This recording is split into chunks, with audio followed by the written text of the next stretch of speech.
Aujourd'hui, on va s'attaquer à quelque chose de fondamental, le temps.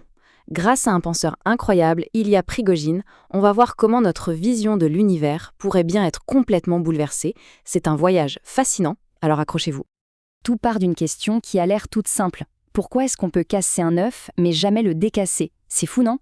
On n'a jamais vu les morceaux d'une coquille se recoller tout seuls. Eh bien, ce petit geste du quotidien, c'est en fait le point de départ d'un des plus grands mystères de la science, ce qu'on appelle la flèche du temps. Parce que, et c'est là que ça devient dingue, cette expérience de tous les jours, elle est en contradiction totale avec les lois les plus sacrées de la physique. C'est un vrai paradoxe. D'un côté, il y a le monde tel qu'on vit, et de l'autre, le monde tel que les équations le décrivent. Et les donne colle pas. Allez, rentrons dans le vif du sujet. Ce concept, on lui a donné un nom, c'est la fameuse flèche du temps. C'est juste cette certitude qu'on a tous, que les choses avancent, du passé vers le futur, jamais l'inverse. Et c'est là que le problème apparaît noir sur blanc. D'un côté, on a les lois de la physique. Pour elles, le temps est symétrique. Ça veut dire que leurs équations marchent aussi bien à l'endroit qu'à l'envers. Le film peut se jouer dans les deux sens. Mais de l'autre côté, il y a notre vie, la vraie vie. Imaginez du lait qu'on verse dans un café. C'est un aller simple. On ne verra jamais, jamais le lait se séparer spontanément du café. Ok, pour bien saisir l'ampleur de la révolution de Prigogine, il faut qu'on fasse un petit retour en arrière. On va explorer la vision du monde qui dominait avant lui. Bienvenue dans ce qu'on pourrait appeler la physique de l'être. Un univers horloge, parfaitement réglé, statique, où tout est prévisible. Cette phrase de Lagrange, elle donne le vertige. La dynamique est une géométrie à 4 dimensions. Ce qu'il dit, en gros, c'est que le temps n'est qu'une coordonnée de plus, comme la longueur, la largeur, la hauteur, rien de spécial. Du coup, dans cette vision, on peut suivre une particule vers le futur ou revenir vers son passé, ça ne change rien. Le film de l'univers est totalement réversible. Et les conséquences de cette vision sont énormes. Ça veut dire que la croissance, le vieillissement, la vie, la mort, tout ça, ce ne serait qu'une illusion, une simple perception. La réalité profonde, elle, serait immuable. Les choses ne deviennent pas, elles sont. Un point, c'est tout. Mais, il y a un mais. Une autre grande théorie de la physique vient semer le trouble, la thermodynamique. Et elle nous raconte une histoire radicalement différente. Pas celle d'un monde qui est, mais celle d'un monde qui devient. Un monde qui a une direction et une seule. Et au cœur de cette nouvelle histoire, il y a un concept clé, l'entropie. Pour faire simple, l'entropie, c'est la mesure du désordre. Et le fameux deuxième principe de la thermodynamique nous dit une chose. Dans un système isolé, le bazar ne peut qu'augmenter.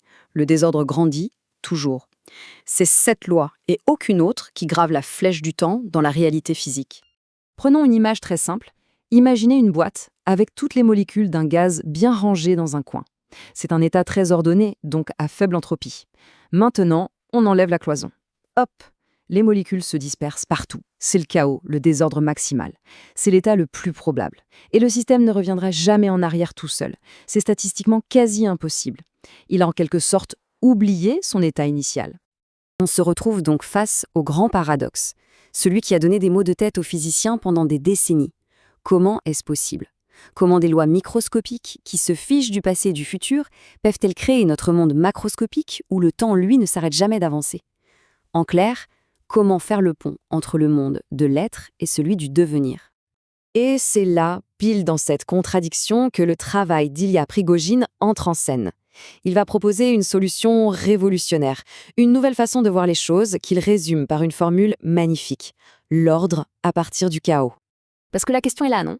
Si la loi universelle, c'est d'aller vers toujours plus de désordre, comment expliquer tout le reste? Comment expliquer la complexité incroyable d'une galaxie, d'un flocon de neige ou carrément de la vie elle-même?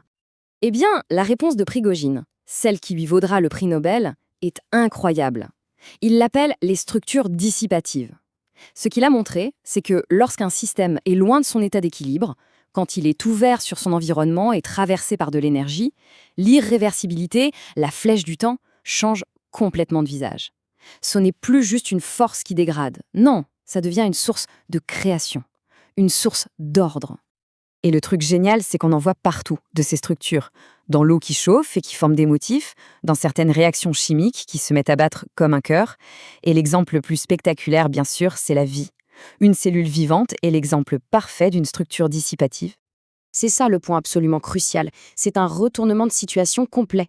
La flèche du temps, qu'on voyait comme l'agent du chaos universel, devient en fait le moteur de l'ordre.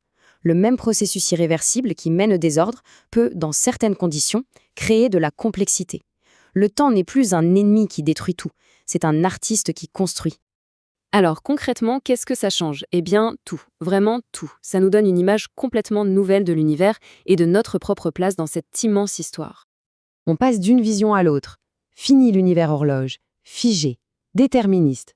On entre dans un cosmos qui est dynamique, créatif, qui évolue sans cesse. C'est un monde ouvert, où les lois de la physique et les fluctuations du hasard collaborent pour inventer constamment du nouveau. Prigogine le résume lui-même à la perfection. Il dit qu'on passe d'un univers fermé, où tout est donné, à un univers ouvert aux fluctuations, aux innovations. Autrement dit, on quitte un monde où le futur était déjà écrit dans le marbre pour un monde plein de possibilités. Un monde où tout peut arriver. Et l'impact de cette pensée, il va bien au-delà de la physique. D'un coup, on réconcilie la science dure avec les sciences humaines. L'histoire, la créativité, le changement, ce ne sont plus des exceptions dans un univers de lois figées. Non, ça devient des propriétés fondamentales de la nature elle-même. La physique se met enfin à parler le même langage que la biologie, ou même que l'art. Et tout ça, ça nous laisse avec une dernière question, une question immense. Si la réalité n'est pas quelque chose de fixe, si c'est un processus constant de devenir, si l'univers est par nature créatif et imprévisible, alors qu'est-ce qu'on est en train de devenir? Quelle est la suite de cette aventure? La question reste ouverte.